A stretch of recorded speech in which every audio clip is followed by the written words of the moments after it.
seja a glória na igreja. Amém? Nessa noite nós vamos ter então a presença do nosso pastor Jean. Vem aqui, Jean, pastor, é pastor aqui em Guarapuava, você sabe disso. Ele é um pastor novo, mais ou menos, né? Mais ou menos.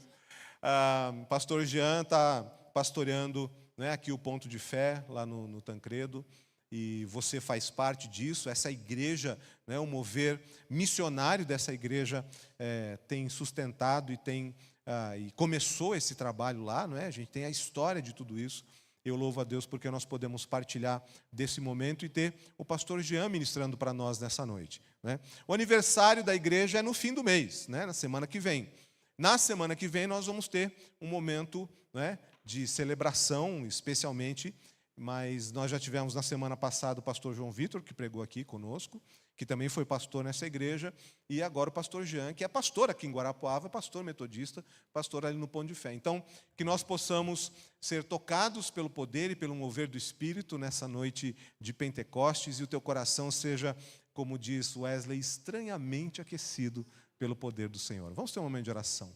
Pai amado, eu oro pelo teu filho, pelo teu servo, eu oro, Senhor, pelo mover do teu Espírito, que em nome de Jesus, Pai, seja a voz da tua presença, do teu poder, seja, Senhor, em nome de Jesus, palavra que vem, Senhor, direto do teu trono, para que o nosso coração seja transformado na tua presença. Abençoa, Senhor, o teu servo e fala por meio dele, em nome de Jesus. Amém. Amém. Amém, queridos, graça e paz. Boa noite, tudo bem com vocês? Faltou abraçar lá de cá, depois eu dou um abraço. Estava com saudade de todos, não estou e não vou, não tenho pretensão nenhuma de me candidatar, né? Caso vocês tenham ficado nessa dúvida aí, mas é que quando toca esse louvor eu lembro de que nós somos um corpo, né? E hoje mesmo eu meditava nessa palavra, né? Não é o que eu vou ministrar, mas naquilo que é a palavra de Deus, que o próprio Jesus falou. Palavras de Jesus: nisso serão conhecidos como meus discípulos. Né? Nós hoje celebramos o dia de Pentecostes, o dia onde a manifestação do Espírito Santo aconteceu, onde o Espírito Santo veio de maneira sobrenatural, poderosa, distribuiu línguas, e por meio deste mover do Espírito Santo, os discípulos fizeram inúmeros milagres e maravilhas, mas não era por isso que eles seriam conhecidos como discípulos de Jesus. Era por aquilo que Jesus havia falado para eles lá atrás, talvez já os advertindo, dizendo: vocês um dia receberão poder. Vocês receberão do alto poder e vocês serão minhas testemunhas, né, em Jerusalém, na Samaria, na Judéia, até os confins da terra. Mas como se não se esqueçam, o mais importante é o amor. Vocês serão conhecidos não por aquilo que vocês vão conseguir fazer, não pelas obras maiores do que as que eu faço, mas serão conhecidos se vocês amarem uns aos outros. E o amor, ele é uma decisão. O amor é uma dedicação, o amor é nós nos colocarmos diante da situação, nós nos expressarmos, independente daquilo que nós estejamos até sentindo, mas nós estamos decidindo por amar, e isso é muito importante, e foi isso que o Senhor fez pelas nossas vidas. Ele decidiu nos amar, e nos amou, nós sendo ainda pecadores, provando o seu amor por meio de Cristo Jesus para as nossas vidas. Amém, queridos? E nós hoje, ao celebrarmos esse dia, nos lembramos que o Senhor Deus nos amou tanto. E Ele não nos deixou órfãos, Ele nos enviou o Espírito Santo, o Consolador, o Ajudador, o qual, como diz em Romanos o apóstolo Paulo, Ele nos ajuda nas nossas fraquezas. Ele nos ajuda até a orar.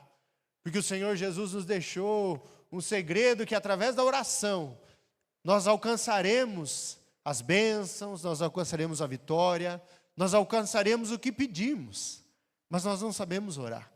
Nós oramos mal, nós pedimos mal, mas a Bíblia fala que o Espírito Santo nos ajuda nas nossas fraquezas e intercede por nós. E ao Ele interceder por nós, segundo a vontade de Deus, se já era a vontade de Deus, então se realiza nas nossas vidas e através das nossas vidas. Amém, queridos? Mas eu quero te perguntar, nessa noite, quem que é o teu gigante? Pergunta para a pessoa que está ao seu lado aí, quem é o teu gigante? Você lembra de algum gigante aí? Quem é o teu gigante? Talvez a pessoa fale para você, é a segunda-feira, os boletos, né? Talvez o teu gigante tenha mudado de time, né? Quem está aí saudoso, né? Pelo ídolo, né? Talvez teu time tenha saído, teu gigante tenha saído do teu time, né? Talvez você tenha inúmeras coisas que você possa falar, mas eu quero te convidar a abrir comigo, né, a palavra do Senhor, né? Antes, né, enquanto você pensa aí quem é o seu gigante, em 2 Coríntios,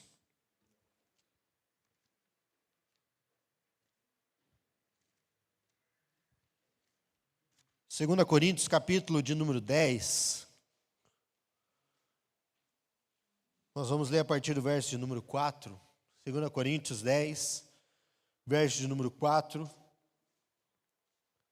e a palavra do Senhor nos diz assim: porque as armas da nossa milícia não são carnais, e sim poderosas em Deus para destruir fortalezas, anulando os sofismas e toda altivez que se levante contra o conhecimento de Deus, e levando cativo todo pensamento à obediência de Cristo. Novamente, porque as armas da nossa milícia não são carnais, mas sim poderosas em Deus, para destruir fortalezas, anulando os sofismas e toda altivez que se levante contra o conhecimento de Deus, e levando cativo todo pensamento à obediência de Cristo Jesus. O apóstolo Paulo está falando aqui sobre, né, as nossas armas, e quando nós nos lembramos de armas, né, nós podemos pensar as inúmeras que possam existir, mas as armas as quais nós lutamos, elas não são carnais. Elas, pelo contrário, elas não são poderosas em si mesmo, elas são poderosas no Senhor. Elas são poderosas em Deus. As nossas armas, elas, como poderosas no Senhor, elas são poderosas para destruir as fortalezas, os argumentos, toda pretensão contra o conhecimento de Deus, e para levar cativa todo pensamento para torná-lo obediente a Cristo Jesus. Eu tenho, né, seguido uma sequência de ministrações este mês lá no Ponto de Fé, e no mês de família, né, o mês que nós celebramos o mês da família, eu tenho entendido no Senhor que nós precisamos viver de uma maneira, como diz a palavra do Senhor, plena e abundante. Deus nos chamou para viver de uma maneira plena e abundante. Mas às vezes, se você perguntar para alguém que está aí do seu lado, dizer o que é uma vida plena e abundante, talvez a pessoa se apure para responder, fale alguma outra coisa, porque na verdade muitas vezes nós não temos vivido dessa forma o que o Senhor tem separado para nós vivermos. O que o Senhor separou para nós vivermos. E muitas vezes nós estamos cuidando de tantas coisas na nossa vida, e tem algo que está nos derrubando, está nos desestruturando, e nós muitas vezes deixamos de lado. Não é porque se eu estou com um problema no meu braço, né, eu não tenho vergonha nenhuma de ir lá no fisioterapeuta, depois de tomar um monte de remédio, um monte de Torcilax, um monte de massagem, ver que não resolveu, de repente eu vou lá no fisioterapeuta e falo, olha, resolve para mim aqui, que tá difícil. Se eu tenho uma dor de cabeça que não passa, que não resolve, se eu estou com alguma coisa, a gente vai no médico. Mas às vezes se eu estou com alguns problemas nas minhas emoções, às vezes nós ficamos escondendo isso. Eu levei esse dia atrás uma roda que muitos coaches usam, levei lá na igreja, coloquei no data show e falei, olha que essa é a roda da vida. E lá tem como para você dar nota da sua vida. Você já fez esse teste? Como que você está na sua área profissional, né, no seu casamento, na sua área familiar, na sua área financeira, nos seus estudos, né? E você vai dando nota ali de como que você está em cada área, e ali também tem a questão da sua área emocional. E depois eu falei, esse é o que muitos coaches usam. E é necessário nós avaliarmos a nossa vida. Mas aqui tem uma outra roda, levei uma outra roda, a roda do fruto do Espírito, que é o que o Senhor, Ele nos fala lá em Gálatas capítulo 5, que o fruto do Espírito é o amor, a alegria, a paz, a longanimidade, a benignidade, a fé, a mansidão, o domínio próprio. E eu falei, olhe para a sua vida e comece a dar uma nota de 0 a 10, como que você está em cada área dessa. Sabemos que o fruto do Espírito não é os frutos do Espírito, né? É o fruto do Espírito. É as características de Deus ali em tudo aquilo que o Senhor está falando e querendo trabalhar nas nossas vidas. Mas se nós pudéssemos avaliar de 0 a 10, como que nós estamos em relação ao amor? Como que nós estamos em relação à nossa paz? Como que nós estamos em relação à nossa amabilidade, ao demonstrar afeto? Como nós estamos em relação à nossa fé? Como que nós estamos na nossa fidelidade ao Senhor, na fidelidade às pessoas? Como que nós estamos em relação ao nosso domínio próprio? E depois eu falei, olha, uma atividade boa na casa é você chegar e dar para o seu cônjuge uma folha, ou para a pessoa que mora com você e dizer assim, me avalia, dá uma nota para mim de como que eu estou e depois você comparar as duas. Será que essas rodas, você colocasse num carrinho de mão ia girar? Ou ia ser aquela roda capenga? Como que nós estamos em cada área das nossas vidas? A grande verdade é que muitas vezes, talvez a pessoa até nos avaliasse melhor. Porque nós somos nós nos conhecemos, nós somos autocríticos. Nós sabemos o quão miserável nós somos. Nós, às vezes, até podemos ter uma demonstração de amor, de afetividade, de amabilidade com as pessoas, sermos gentis, mas nós sabemos o quanto nós não valemos nada. Nós sabemos o contraste nós somos. Talvez se o pastor Fábio estivesse ministrando aqui, ele ia falar, nós sabemos o quão jaguara nós somos. Falei que você joga nas costas dele, não na minha. Um ditado guarapuavano, o pessoal que vem de fora, nós temos um irmão que é do Pará, lá conosco, ele fala, eu já gosto desse ditado jaguara, de Guarapuava. Mas nós sabemos o quanto nós somos e nós precisamos, e nós então nos avaliamos. Mas também isso demonstra como muitas vezes nós estamos enfermos emocionalmente. E as emoções nós não cuidamos, nós não tratamos como deveríamos tratar. E nós nos expomos a vários sentimentos, a várias situações que vão de encontro a coisas que nós carregamos na nossa vida, a coisas que nós estamos trazendo na nossa história, e que às vezes aconteceram independente da nossa escolha. No ano passado eu compartilhei sobre a história de Mefibosete. Mefibosete era filho de Jonatas, que era filho de Saul. Então ele era herdeiro do trono, ele era um príncipe. E a Bíblia fala que quando souberam da notícia de que Saul e Jonatas haviam morrido, vieram avisar a ama que cuidava de Mefibosete, e ela na correria para tentar fugir, com medo que fosse morta, ela derruba Mefibosete. Ele fica aleijado das suas 2 pernas. E depois de passar um tempo que Davi está reinando sobre Israel, Davi pergunta, será que existe alguém que eu possa, da família de Saul, que eu possa agir com benevolência?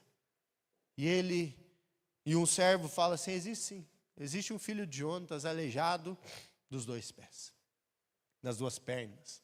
Ele fala, manda chamar.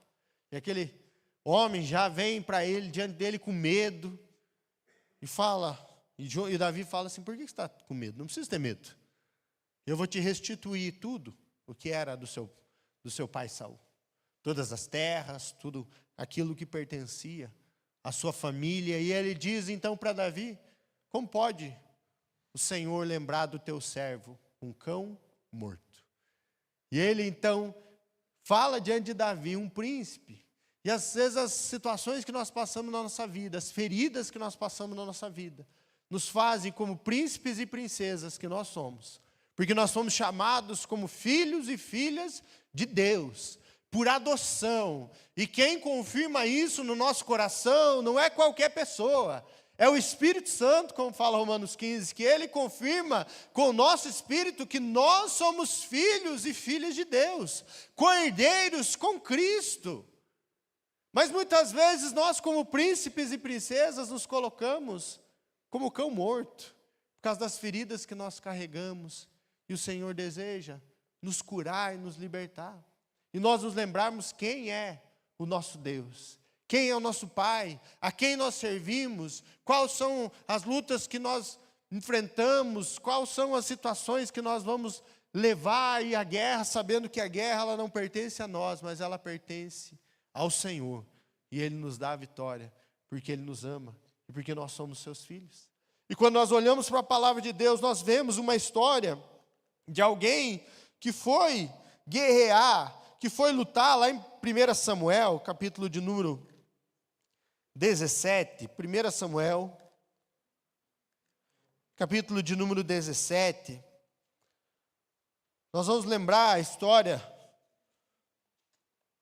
de um menino que sabia quem ele era, mas também olhar um povo que tinha perdido a sua identidade, que não sabia quem era, não sabia a quem pertencia, e por isso estava amedrontado, por isso deixou que as suas emoções tomassem a direção da sua vida, e os sentimentos ficassem adoecidos.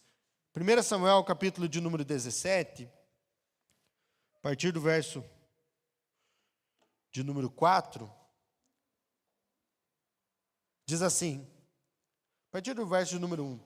Ajuntaram-se os filisteus, as suas tropas para guerrear, e congregaram-se em Socó, que está em Judá, e acamparam-se entre Socó e Azeca, em Éfes-Damim. Porém Saul e os homens de Israel se ajuntaram e acamparam no vale de Elá, e ali ordenaram a batalha contra os filisteus. Estavam esses no monte do lado da Lém, e os israelitas do outro monte, do lado da Quém, e entre eles o vale. Então saiu do arraial dos filisteus um homem guerreiro, cujo nome era Golias de Gate, da altura de 6 côvados e 1 palmo. Trazia na cabeça um capacete de bronze e vestia uma couraça de escama, cujo peso era de 5.000 ciclos de bronze.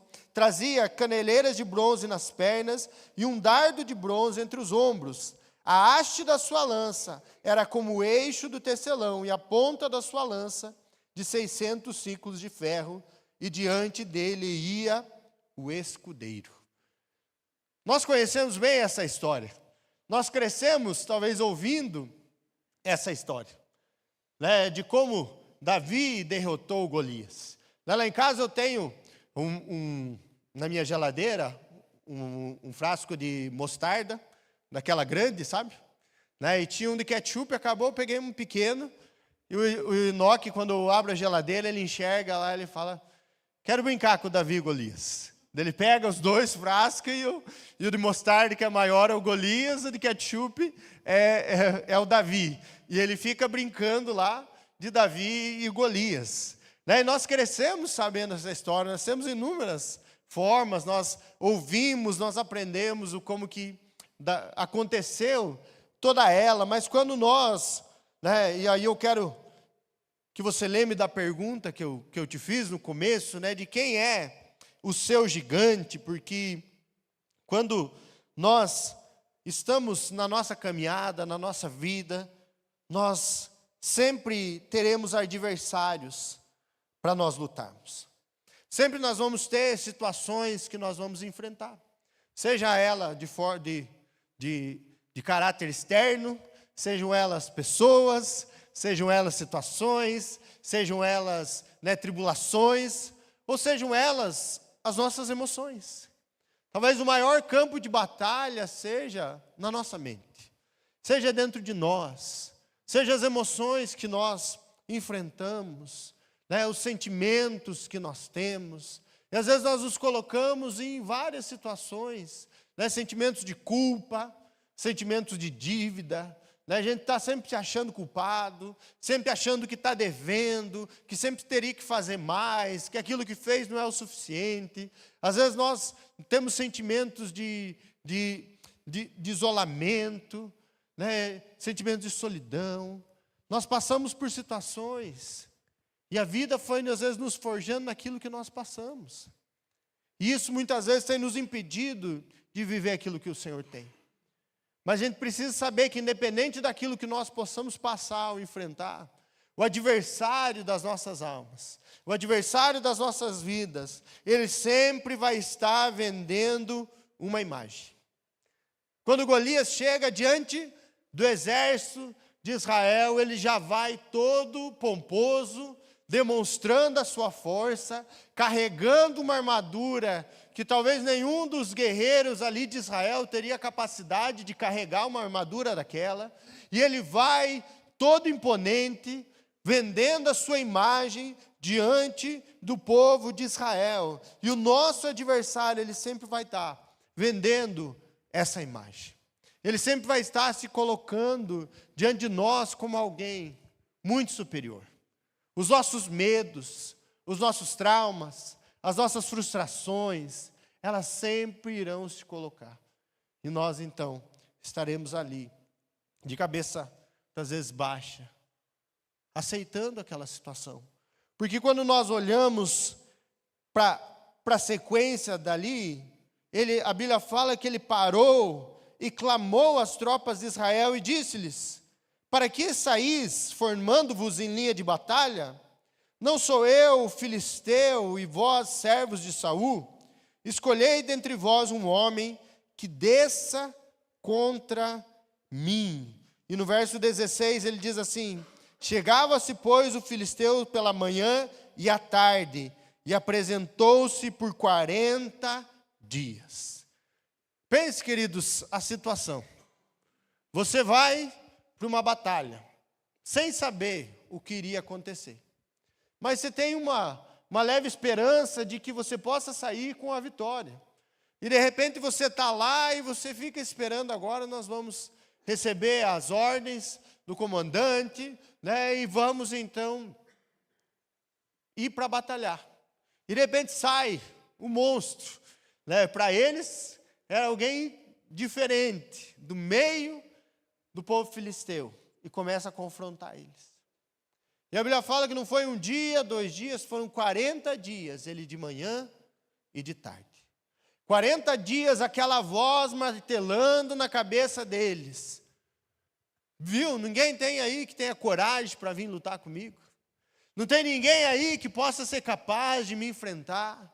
Não tem ninguém aí, vocês são frouxos, vocês são isso, vocês são aquilo outro, falando um monte de palavras pejorativas para o povo de Israel, falando um monte de coisas que destruía a autoestima do povo de Israel, e eles escondidos, temendo que os filisteus atravessassem o vale e fossem de encontro a eles.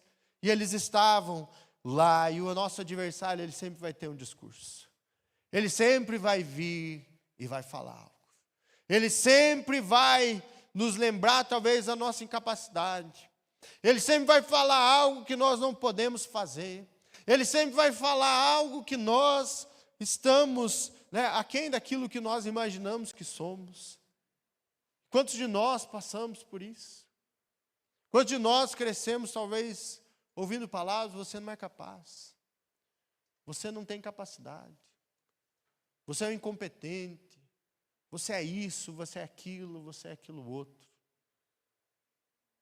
E aquilo foi nos diminuindo, e aquela voz ficar ecoando, talvez até hoje na nossa mente, na nossa cabeça, nos impedindo de ir além, nos impedindo de prosperar, nos impedindo de avançar, nos impedindo de crescer, de nos desenvolver, porque aquilo ficou na nossa cabeça. Isso daqui é horrível. Eu brinquei lá na igreja que era para eu talvez ter uma das letras mais bonitas. Mas daí eu não aproveitei a minha letra para me tornar médico, e daí tem a letra de médico sem ser médico. Na primeira série, eu entrei direto na primeira série, não passei pelo pré e nada, e tinha que fazer o bendita da caligrafia. E para mim era uma tristeza fazer caligrafia, não gostava, não queria fazer. E eu não lembro se eu tinha feito, não tinha feito. Eu me lembro que teve uma vez que eu coloquei em dia meu caderno de caligrafia, tinha algumas folhas para colocar, e eu me empenhei. Eu me lembro pequeno, aquela imagem de eu me empenhando, desenhando aquelas letras, e para mim tinha ficado maravilhoso. Eu olhei aquilo e pensei, nossa, olha esse caderno de caligrafia. No outro dia fui todo orgulhoso, mostrar para a professora, e estava lá eu sentado na minha carteira. Naquela época ela corrigia tudo na frente da sala, né? Acho que não tinha hora para fazer isso fora, né? Eu estava lá e de repente ela foi corrigindo, de repente ela pega meu caderno e eu fico ali na expectativa e ela fala: que é isso daqui, gente? Que horrível isso daqui. Faça de novo. Mas, e algumas outras palavras que acho que Deus me livrou, mas eu fiquei com aquilo e você sabe, até agora, um pouco antes de chegar, eu nunca mais fiz nunca mais fiz um exercício de caligrafia na minha vida. E eu guardei aquilo e falei, sabe uma coisa, não vou fazer. Não vou, quero ver ela me reprovar por causa de um caderno de caligrafia. E muitas vezes os traumas, as coisas que nós fazemos, ela pode nos gerar duas coisas. Ela pode nos gerar um sentimento de coitadinho, porque eu poderia ter chorado na sala, né, carregado aquilo dali como um coitado, dizendo, nossa, eu vou tentar. Mas ela também pode gerar um sentimento de rebeldia. Porque eu falei, sabe quando que eu vou fazer um caderno de caligrafia de novo? As feridas, elas geram isso. Os traumas. É quando vem alguém e nos bate. Né? Às vezes, o que a gente faz? Fica ali, chorando. Mas às vezes nós ficamos receosos e nos lembramos daquele trauma. Quando alguém vem tentar de novo, nós damos o primeiro soco. Nós passamos a ser aquele que vai confrontar, aquele que vai ameaçar, aquele que vai bater. E a gente sai distribuindo soco, pontapé, palavras. Sabe aquela pessoa que não leva desaforo para casa? Tem aquela que guarda tudo, vai para casa chorar. Tem aquela que fala pior. Eu conheço uma pessoa que ela não sai por baixo. Ela vai na ferida. Ela já magoou tantas pessoas. E ela continua com aquilo. Pessoa que eu tenho orado, da minha família. E ela é terrível. Eu falo para ela, é minha irmã. Eu já falei isso para ela. Ela vai assim. Ela vai na ferida e ela está nem aí. Ela não deixa. Claro que aquilo fere ela, mas ela não deixa passar. Às vezes a pessoa passa por isso. Mas às vezes a pessoa fica lá temerosa. Mas o que eu vou fazer? Porque o inimigo vai vir com esse discurso e a gente às vezes vai dizer. Vai nos colocar, às vezes a gente já se colocou tanto como cão morto. E fica ali. O povo de Israel estava dessa forma. Falando, o que vai ser de nós? Esperando que Saul fizesse alguma coisa, e Saul lá, estava pedindo para que Deus enviasse um livramento. Né? E o inimigo, o adversário, ele Golias sempre trazendo o discurso e tomando posição. Se colocando ali, em frente de batalha, dizendo, vocês daqui não passam. Vocês não podem avançar. E o adversário, ele sempre vai ficar tentando. Vai se colocar em posição de batalha. Né? E os nossos desafios, eles vão sempre se apresentar nas nossas vidas como grandes, como enormes, como intransponíveis. Quando a gente lembra dos espias que foram enviados por Moisés, teve 10 que foram lá já, o que pensando? Não está certo. Nós vamos morrer. Nós vamos morrer. Nós vamos morrer, nós vamos morrer. Nós nunca vamos conseguir sair daqui. Eles vão lá e eles olham que tinha um monte de gente grande lá, os adversários enormes, preparados. E ele fala, nós somos como gafanhotos. Né? O povo nem tinha falado para eles que eles eram como gafanhotos. Eles mesmos tinham pensado, nós somos como gafanhotos. Diante deles nós vamos ser devorados, nós vamos morrer. Era melhor nós ter ficado lá no Egito, era melhor nós ter ficado lá comendo cebola, era melhor nós ter ficado lá. Mas tinha 2, né? E deles Josué. Falou, não, nós temos. Porque quando o inimigo, né, como Golias, como os adversários, ele tem uma imagem. Mas quando a gente olha para a história, a gente vê que de repente Davi foi enviado para levar comida para os seus irmãos e saber da história. Não tinha as notícias chegando em tempo real. Não tinha alguém fazendo a cobertura lá, alguém pegando o celular e fazendo, olha aqui a live, nós estamos aqui no 40º dia de batalha e ninguém conseguiu ainda se levantar para afrontar Golias. Sigam-me para mais notícias. Não tinha ninguém trazendo essa notícia. E o pai dos irmãos de Davi estava lá apreensivo e manda Davi levar mantimentos, levar comida e ver como que estava toda a situação lá. A Bíblia fala que Davi, então, vai até lá. E no versículo 24 diz, então, que todos, os israelitas, vendo que aquele homem, fugiam diante...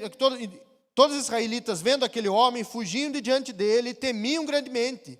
E diziam uns aos outros, vistes aquele homem que subiu? Pois subiu para afrontar a Israel. A quem o matar, o rei acumulará de grandes riquezas e lhe dará por mulher a filha, e a casa de seu pai isentará de impostos em Israel. Então falou Davi aos homens que estavam consigo, dizendo, que farão aquele homem que ferir a este filisteu e tirar a afronta de sobre Israel? Quem é, pois, esse incircunciso filisteu para afrontar os exércitos do Deus vivo? Golias tinha uma imagem, mas Davi também tinha uma imagem.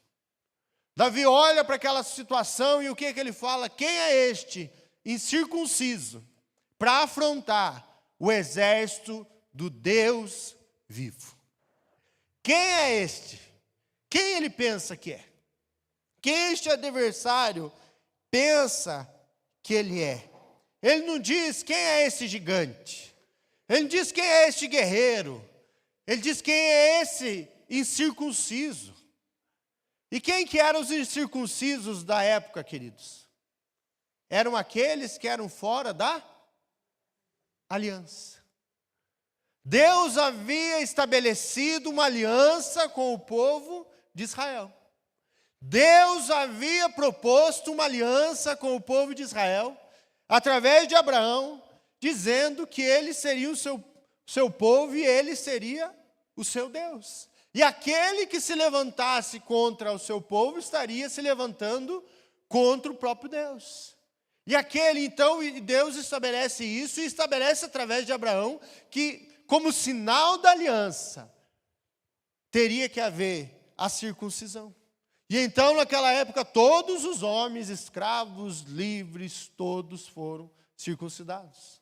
E depois toda a criança, o homem que nascia, ele ao 8º dia era circuncidado, e aquilo simbolizava que ele fazia parte da aliança com Deus. Fazia parte de estar com o Senhor. Fazia parte do povo de Deus. E ele olha e enxerga essa situação. Diz, quem que é esse incircunciso? Fora da aliança, para afrontar o exército do Deus vivo. Para se levantar contra o Deus de Israel. Para se levantar contra aquele que é sobre todas as coisas. Para se levantar contra aquele que libertou com mão poderosa o povo de Israel do Egito. Quem é ele? Quem ele pensa que é? As feridas que nós carregamos, os traumas que nós carregamos, os sentimentos distorcidos, ele nos faz e nós perdemos a nossa identidade. O diabo tenta de todas as formas corromper a nossa identidade. Ele tenta colocar como sobrenome a nossa ferida. Lembra do caso que eu falei de Mefibosete? Como que eles chamavam Mefibosete? Não Mefibosete, filho de Jonatas, filho de Saul. Quando a gente assiste aquele filme Senhor dos Anéis, como que eles se auto-intitulavam, eu sou fulano, filho de ciclano, de Beltrano, e vai uma lista. E aqui Mefibosete poderia ser lembrado como filho. Por quê? Porque eles lembravam de quem que era a linhagem deles. Quando nós olhamos para a Bíblia, nós vemos ali os nomes, e às vezes a gente tem a preguiça de ler aquela montoeira de nome, que fulano era filho de ciclano, de Beltrano, neto de não sei de quem. Mas isso mostra de quem ele era filho. né, o guarapuavano raiz, talvez já tenha passado, se você é um pouco mais de idade, né, passado pela grande pergunta dos qual é que você é. Né? Você já teve essa pergunta? Já passou por isso, Flávio, na sua volta aqui? Né? Você esteve aqui, mas dos qual é que você é? Né? Esse tempo atrás estava indo para o Pinhão, passei no posto lá no trevo para calibrar o pneu, e um senhorzinho lá com a bicicleta, com o pneu murcho, e não conseguia encher. Eu falei, deixa que eu ajudo o senhor. Coloquei ali e apertei, tinha que apertar aquele botãozinho do pneu murcho, né? Muito obrigado, rapaz, mas parece que eu te conheço. Eu falei, por quê? Né? Eu falei, mas dos qual é que você é? Eu falei, nossa, nunca mais. Eu falei, eu não sou aqui. Você é daqui da Vila Bela de sempre? Eu falei, não sou. Depois que eu saí com o carro, fiquei com a pergunta. Eu falei, nossa, uma boa oportunidade para ter evangelizado, velhinha ali, perdi. Fiquei pensando só na costela que o tio da Carol estava preparando lá para o almoço e perdi a oportunidade, né? Eu não posso estar com fome. Duas coisas que eu não posso é estar com sono e com fome. Com fome é mais perigoso. Com sono até, mas com fome o negócio complica. Eu perdi, mas dos qual é que você é? E quando falaram de Mefibosete, não lembraram dos qual é que ele era. Lembraram só do aleijado que ele era. Ah, lá vai o aleijado. Às vezes o diabo vai colocar como sobrenome as nossas derrotas. Vai lá aquele que nunca passou em vestibular nenhum. Vai lá aquele que foi abusado. Vai lá aquele que foi abandonado. Vai lá aquele que quebrou. Vai lá aquele que faliu. Vai lá aquele que é isso. Vai lá aquele que é aquilo. Vai lá aquele que é aquilo outro. E tenta transformar isso na nossa identidade. No nosso sobrenome. Nos tentando fazer esquecer quem nós somos. E nós precisamos nos lembrar de quem nós somos, queridos, porque quando a gente olha então a história, a Bíblia fala que Davi, e uma das coisas que Davi também era muito esperto, né? Porque no texto que nós lemos, a Bíblia fala que ele ouve o pessoal falar. Qual seria a herança para quem vencesse ali o Golias? Iria ser rico, isento de impostos, sua família, e ainda ia casar com a filha de Saul.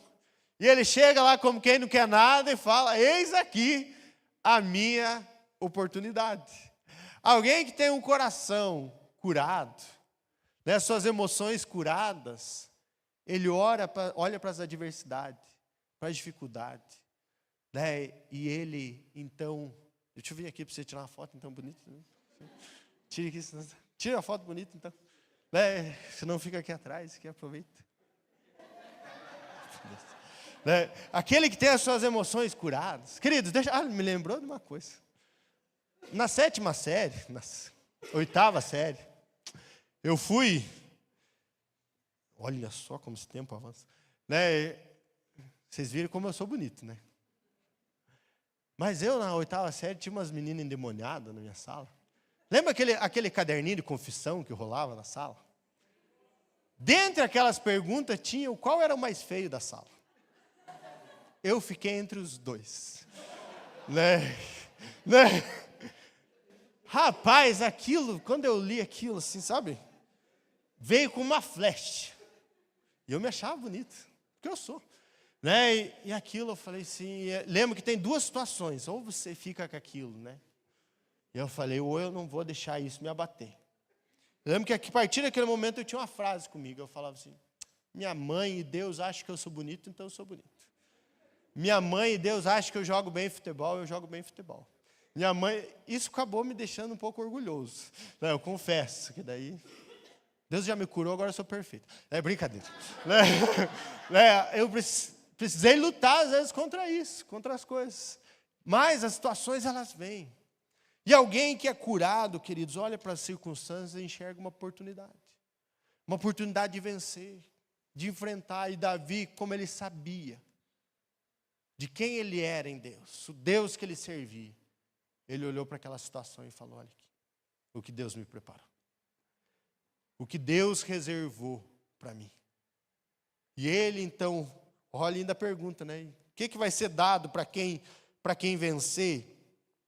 né? Mas então Davi vai, se apresenta a Saul, fala, eu vou batalhar. Saul fala, mas como que você pensa? Mas pega aqui minha armadura, toda a história que nós conhecemos. E ele fala, não, eu vou na força do Senhor. Talvez faz ali com que Saul lembre e diz, esse cara tem fé, deixa ele. Né? Ele estava, né, pastor Flávio, motivado e capacitado. Só tinha que sair da frente dele e deixar que ele fosse batalhar. E o negócio já estava feio mesmo, né? Já estava perdido, já estava tudo lascado. O que viesse ali. E Davi vai, e no versículo 45 a Bíblia diz assim, no versículo 41, a partir do 41 diz, o filisteu também se vinha chegado a Davi, e o seu escudeiro ia adiante dele, olhando o filisteu e vendo Davi, o desprezou, porquanto era moço ruivo e de boa aparência. E disse o filisteu a Davi, sou eu algum cão para vires a mim com paus? E pelos seus deuses amaldiçoou o filisteu a Davi. Disse mais o filisteu a Davi, vem a mim, e darei a tua carne às aves do céu e às bestas feras do campo. Davi, porém, disse ao filisteu, tu vens contra mim com espada e com lança e com escudo, eu, porém, vou contra ti, em nome do Senhor dos exércitos, o Deus dos exércitos de Israel, a quem tens afrontado. Hoje mesmo o Senhor te entregará nas minhas mãos. Ferir-te-ei, tirar-te-ei a cabeça, e os cadáveres do Israel, dos filisteus, darei hoje mesmo, às aves dos céus e às bestas feras da terra, e toda a terra saberá que há Deus em Israel. Saberá toda essa multidão que o Senhor salva, não com espada, nem com lança, porque do Senhor é a guerra, e Ele vos entregará nas nossas mãos. Né? Ele vai na força do Senhor. E no versículo 48, então ele diz, sucedeu que dispondo-se o filisteu a encontrar-se com Davi, este se apressou e deixando as suas fileiras, correu de encontro ao filisteu. Davi meteu a mão no alforje, tomou dali uma pedra, e com a funda lhe atirou e feriu o filisteu na testa. A pedra encravou-se-lhe na testa, e ele caiu com o rosto em terra. Davi, reagiu de igual modo à imagem, ao discurso que o adversário tinha falado, que Golias tinha falado. Ele foi diante daquela situação, falou, você vem me afrontar, mas eu vou na força do Senhor. Eu vou. O inimigo, o adversário vai vir nos afrontar. E o campo que ele vai tentar usar é a nossa mente, as nossas emoções. Mas da onde vêm as nossas emoções, queridos? As nossas emoções vêm dos nossos pensamentos. Porque as nossas emoções, elas determinam as nossas ações. As nossas emoções, elas impulsionam as nossas ações. Mas da onde que vêm as emoções? Dos pensamentos. E a palavra de Deus fala sobre o que pensar. Em Filipenses capítulo 4.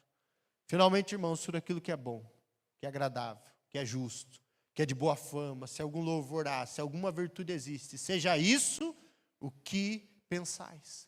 Seja isso que habite no seu pensamento. Porque às vezes nós estamos ali, nos sabotando.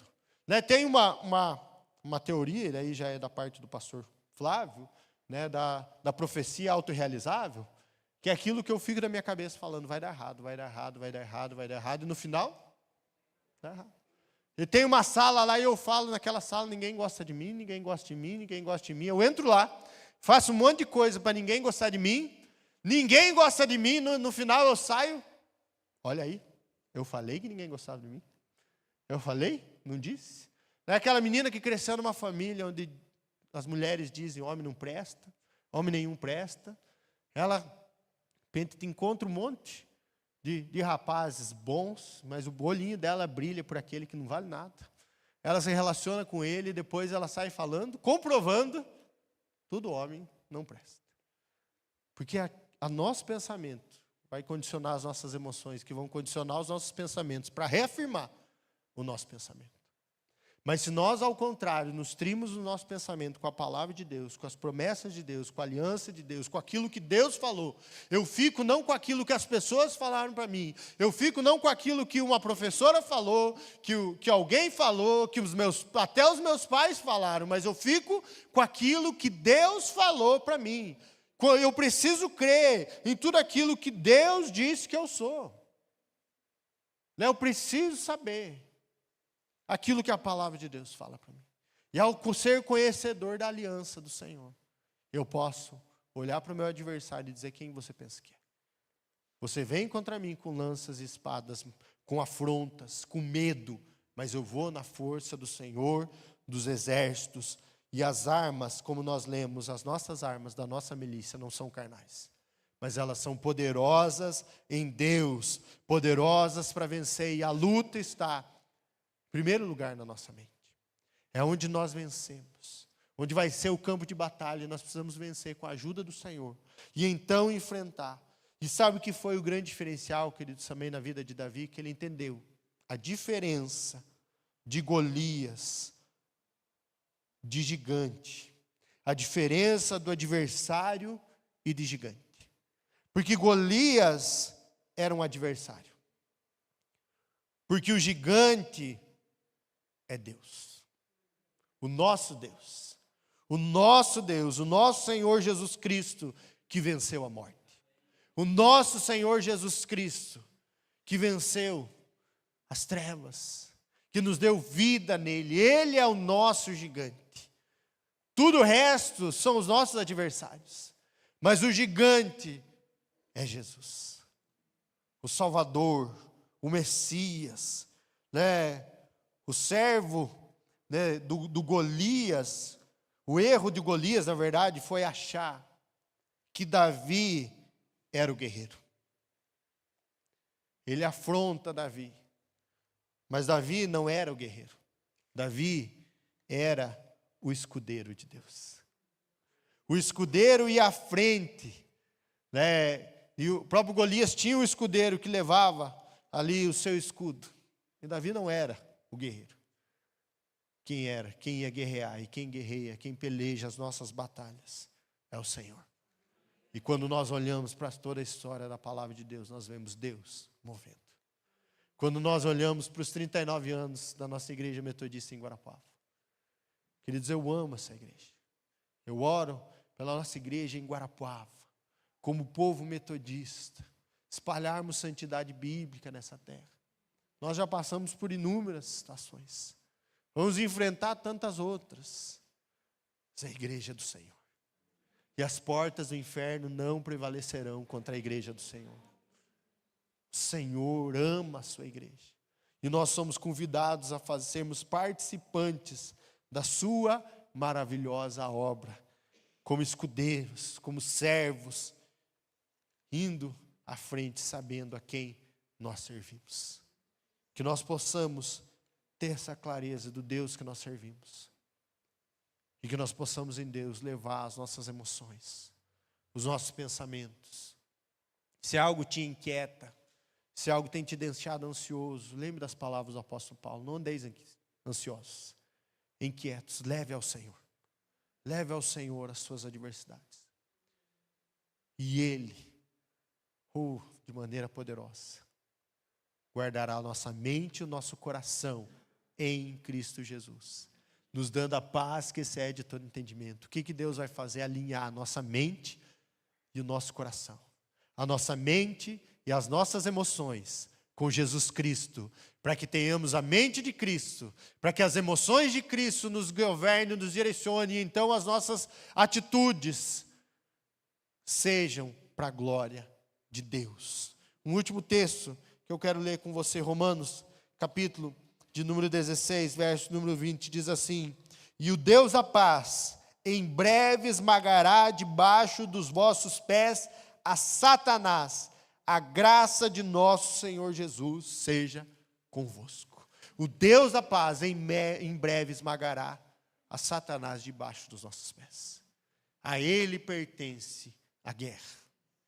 E a Ele pertence a vitória. Aleluia! Que nós possamos, queridos, nos levantar como povo de Deus. Nos levantar sabendo que nós somos. Talvez amanhã nós vamos enfrentar inúmeros adversários. Seja ele qual for. os boletos, o trabalho, o trânsito, as emoções, os nossos pensamentos, as pessoas que vão se levantar contra nós, as circunstâncias que temos que resolver, todas as coisas que precisamos enfrentar. Mas não podemos esquecer que Deus Todo-Poderoso está conosco. Ele está conosco. Aleluia! Vamos colocar em pé, queridos? Vamos orar em nome de Jesus, nos lembrando que o gigante não é Golias. O gigante é Deus Todo-Poderoso. É o nosso Senhor Jesus Cristo, que já venceu a morte. Aleluia! Coloca a sua vida diante do Senhor neste momento. Talvez você tenha se lembrado de coisas que têm descaracterizado a sua identidade como filho e filha de Deus. Porque eu e você, queridos, fomos escolhidos por Deus. A palavra de Deus nos fala que nós fomos adotados. O filho biológico, ele muitas vezes pode acontecer de uma maneira não planejada. Mas o filho adotado, ele é escolhido. Ninguém passa na frente de um orfanato e diz: nossa, entrou uma criança no meu carro, adotei, agora está lá em casa meu filho. Não. Filho adotado, ele é escolhido. Eu e você fomos escolhidos por Deus para sermos príncipes e princesas. Aleluia. Pai, em nome de Jesus Cristo, nós estamos diante da Tua presença nessa noite, Pai. Nós queremos Te celebrar, louvar e glorificar o Teu nome, Senhor. Porque Tu és o Deus poderoso, soberano, poderoso nas batalhas. Tu és o Deus criador de todo o universo, que tem o controle de tudo. Nada é maior do que o Senhor. E mesmo assim, ó Deus, Tu nos fizeste, Senhor, por um pouco menor do que os anjos, e nos coroaste de glória, nos chamaste para sermos Seus filhos e filhas, cordeiros com Cristo. Pai, neste dia de Pentecostes, oramos, ó Deus, que o Espírito Santo da promessa, que está conosco, que está dentro de nós, esteja, Senhor, nos revirando, mexendo, nos mostrando, ó Deus, as emoções, as áreas da nossa vida que precisamos ser curados, que precisamos ser libertos, porque o Senhor veio para nos libertar, para destruir as obras de Satanás, para libertar os cativos e oprimidos, para nos lembrar, nos mostrar do ano aceitável do Senhor, para que vivamos de uma maneira abundante, plena, que possamos viver, Senhor, de degrau de glória em glória, independente das adversidades, independente das circunstâncias, sabendo que o adversário não é o gigante, porque o gigante é o Senhor, e que é maior do que tudo, maior do que tudo que possa se levantar. Maior é o Senhor que está conosco do que o que está no mundo. E que nós possamos, ó Pai, viver segundo a certeza da Tua palavra. Que nós possamos ser tudo que a Tua palavra diz que nós somos. Que nós possamos viver tudo que a Tua palavra nos prometeu. E que nós possamos realizar tudo que a Tua palavra nos falou que nós podemos realizar. Porque o Senhor é fiel e justo. O Senhor não é homem para que minta, nem filho do homem para que se arrependa. O Senhor prometeu e irá cumprir. Que nós possamos permanecer na esperança, firmados na Tua palavra e na Tua presença. Que todo embaraço seja desfeito em nome de Jesus. E nós possamos avançar, Pai, sabendo que nós somos nação santa, geração eleita, sacerdócio real, escolhidos pelo Senhor.